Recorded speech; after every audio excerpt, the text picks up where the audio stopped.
बोलो शनिदेव महाराज की जय। एक समय सूर्य, चंद्रमा, मंगल, बुध, बृहस्पति, शुक्र, शनि, राहु और केतु इन ग्रहों में आपस में झगड़ा हो गया कि हम सब में सबसे बड़ा कौन है। सब अपने आप को बड़ा कहते थे। जब आपस में कोई निश्चय न हो सका तो सब के सब आपस में झगड़ते हुए इंद्र के पास गए और कहने लगे कि आप देवताओं के राजा हो, इसलिए आप हमारा न्याय करके बतलाओ कि हम सब 9 ग्रहों में सबसे बड़ा कौन है। राजा इंद्र इनका प्रश्न सुनकर घबरा गए और कहने लगे कि मुझ में यह सामर्थ्य नहीं है जो किसी को बड़ा या छोटा बतलाऊं। मैं अपने मुख से कुछ नहीं कह सकता हूं। हाँ, एक उपाय हो सकता है। इस समय पृथ्वी पर राजा विक्रमादित्य दूसरों के दुखों का निवारण करने वाला है, इसलिए तुम सब मिलकर उन्हीं के पास जाओ, वही तुम्हारे दुखों का निवारण करेंगे। ऐसा वचन सुनकर सभी ग्रह देवता चलकर भूलोक में राजा विक्रमादित्य की सभा में जाकर उपस्थित हुए और अपना प्रश्न राजा के सामने रखा।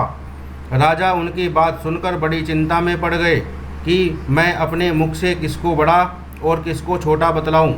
जिसको छोटा बतलाऊंगा वही क्रोध करेगा।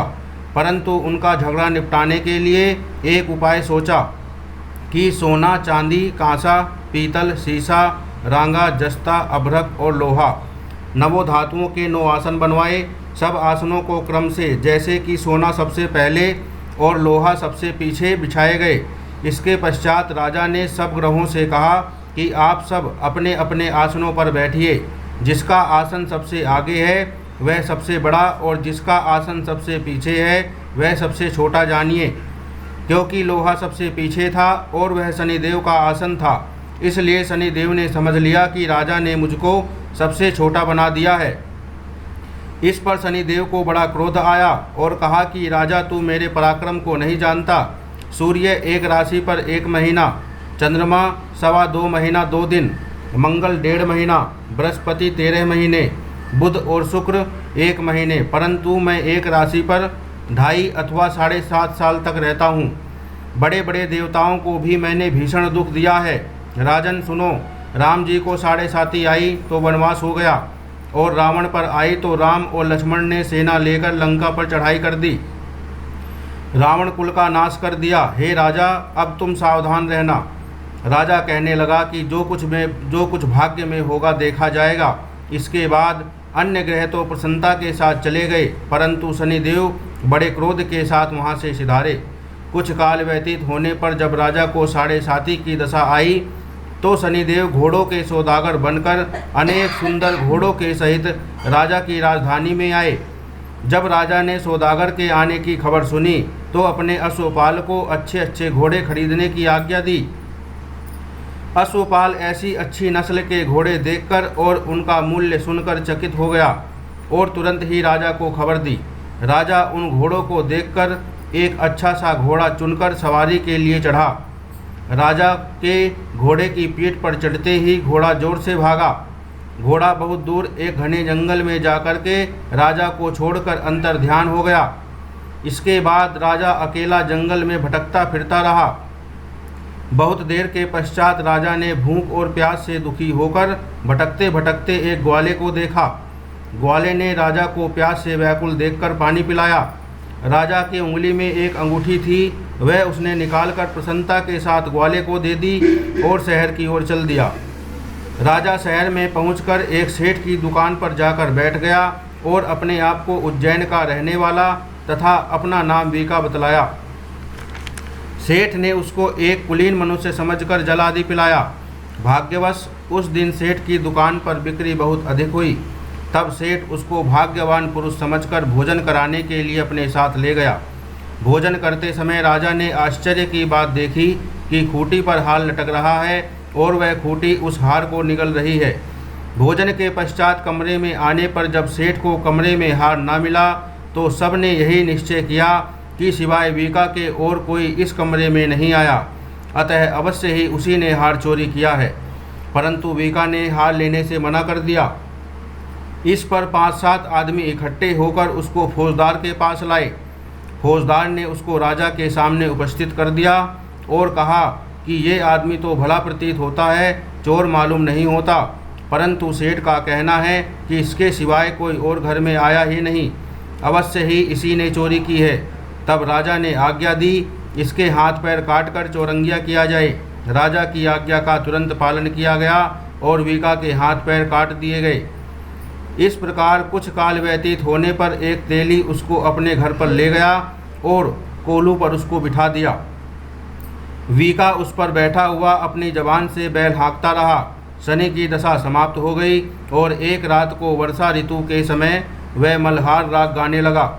उसका गाना सुनकर उस शहर के राजा की कन्या उस राग पर मोहित हो गई और दासी को खबर लाने को भेजा कि शहर में कौन राग गा रहा है। दासी सारे शहर में फिरती फिरती क्या देखती है कि तेली के घर में चौरंगिया राग गा रहा है। दासी महल में आकर राजकुमारी को सब वृतांत बता देती है। बस उसी क्षण राजकुमारी ने अपने मन में यह प्रण कर लिया कि चाहे जो कुछ भी हो, मुझे इस चौरंगिया के साथ ही विवाह करना है। प्रातःकाल होते ही जब दासी ने राजकुमारी को जगाना चाहा तो राजकुमारी अनशन व्रत लेकर पड़ी रही। तब दासी ने रानी के पास जाकर के राजकुमारी के न उठने का वृतांत कहा। रानी ने तुरंत ही वहां पर आकर राजकुमारी को जगाया और उसके दुख का कारण पूछा। तो राजकुमारी ने कहा कि माताजी, मैंने यह प्रण कर लिया है कि तेली के घर में जो चौरंगिया है उसके साथ विवाह करूंगी। माता ने कहा, पगली, यह क्या बात कर रही है? तेरा किसी देश के राजा के साथ विवाह किया जाएगा। कन्या कहने लगी कि माताजी, मैं अपना प्रण कभी नहीं तोड़ूंगी। माता ने चिंतित होकर यह बात राजा को बताई। जब महाराज ने भी आकर समझाया कि मैं अभी देश देशांतर में अपने दूत भेजकर सुयोग्य, रूपवान एवं बड़े से बड़े गुणी राजकुमार के साथ तुम्हारा विवाह करूंगा, ऐसी बात तुमको कभी नहीं विचारनी चाहिए। कन्या ने कहा, पिताजी, मैं अपने प्राण त्याग दूंगी परंतु दूसरे से विवाह नहीं करूंगी। इतना सुनकर राजा ने क्रोध से कहा, यदि तेरे भाग्य में ऐसा ही लिखा है तो जैसी तेरी इच्छा हो वैसा ही कर। राजा ने तेली को बुला करके कहा कि तेरे घर में जो चौरंगिया है उसके साथ मैं अपनी कन्या का विवाह करना चाहता हूँ।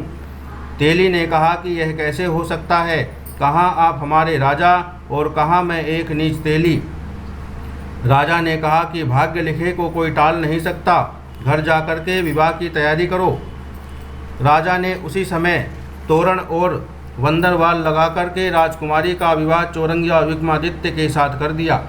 रात्रि को जब विक्रमादित्य और राजकुमारी महल में सोए थे तो आधी रात के समय शनिदेव ने विक्रमादित्य को स्वप्न दिया कि राजा, कहो मुझको छोटा बतलाकर तुमने कितना दुख उठाया। राजा ने क्षमा मांगी। शनिदेव ने प्रसन्न होकर विक्रमादित्य को हाथ पैर दिए।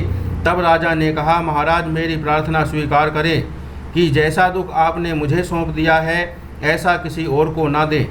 शनिदेव ने कहा कि तुम्हारी प्रार्थना स्वीकार है। जो मनुष्य मेरी कथा सुनेगा या कहेगा उसको मेरी दशा में कभी किसी प्रकार का दुख नहीं होगा, और जो नित्य ही मेरा ध्यान करेगा या चींटियों को आटा डालेगा उसके सब मनोरथ पूर्ण होंगे। इतना कहकर शनिदेव अपने धाम को चले गए। राजकुमारी की आँख खुली और उसने राजा के हाथ पांव देखे तो आश्चर्य को प्राप्त हुई। उसको देख कर के राजा ने अपना समस्त हाल कहा कि मैं उज्जैन का राजा विक्रमादित्य हूँ। यह बात सुनकर राजकुमारी अत्यंत प्रसन्न हुई। प्रातःकाल राजकुमारी से उसकी सखियों ने पूछा तो उसने अपने पति का समस्त वृत्तांत कह सुनाया। तब सबने प्रसन्नता प्रकट की और कहा कि ईश्वर ने आपकी मनोकामना पूर्ण कर दी है। जब उस सेठ ने यह सुना तो वह विक्रमादित्य के पास आया और विक्रमादित्य के पैरों पर गिर करके क्षमा मांगने लगा कि आप पर मैंने चोरी का झूठा दोष लगाया, अतः आप मुझको जो चाहे दंड दें। राजा ने कहा, मुझ पर शनिदेव का कोप था, इसी कारण यह सब दुख मुझको प्राप्त हुआ है। इसमें तुम्हारा कोई दोष नहीं है। तुम अपने घर जाकर के अपना कार्य करो। सेठ बोला कि मुझे तभी शांति मिलेगी जब आप मेरे घर चलकर प्रतिपूर्वक भोजन करोगे। राजा ने कहा कि जैसी आपकी मर्जी हो वैसा ही करें। सेठ ने अपने घर जाकर के अनेक प्रकार के सुंदर भोजन बनवाए और राजा विक्रमादित्य को प्रतिभोज दिया। जिस समय भोजन कर रहे थे एक अत्यंत आश्चर्य की बात सबको दिखाई दी। जो खूंटी पहले हार निगल रही थी वह अब हार उगल रही है। जब भोजन समाप्त हो गया तो सेठ ने हाथ जोड़कर बहुत सी मोहरें राजा को भेंट की और कहा कि मेरे श्री कंवरी नामक एक कन्या है, उसका पाणी ग्रहण आप करें। इसके बाद सेठ ने अपनी कन्या का विवाह राजा के साथ कर दिया और बहुत सा दान दहेज आदि दिया। इस प्रकार कुछ दिनों तक वहाँ निवास करने के पश्चात विक्रमादित्य ने शहर के राजा से कहा कि अब मेरी उज्जैन जाने की इच्छा है। फिर कुछ दिन के बाद विदा लेकर राजकुमारी मनभावनी, सेठ की कन्या श्री कमरी तथा अनेक दास दासी, रथ और पालकियों सहित विक्रमादित्य उज्जैन की तरफ चले। जब शहर के निकट पहुँचे और पुरवासियों ने राजा के आने का संवाद सुना तो समस्त उज्जैन की प्रजा अगवानी के लिए आई। तब बड़ी प्रसन्नता के साथ राजा अपने महल में पधारे। सारे शहर में बड़ा भारी महोत्सव मनाया गया और रात्रि को दीपमाला की गई। दूसरे दिन राजा ने शहर में यह सूचना कराई कि शनि देवता सब ग्रहों में सर्वोपरि हैं। मैंने इनको छोटा बतलाया, इसी से मुझको यह सब दुख प्राप्त हुआ है। इस कारण सारे शहर में सदा शनिदेव की पूजा और कथा होने लगी। राजा और प्रजा अनेक प्रकार के सुख भोगती रही। जो कोई शनिदेव की इस कथा को पढ़ता या सुनता है, शनिदेव की कृपा से उसके सब दुख दूर हो जाते हैं। बोलो शनिदेव महाराज की जय।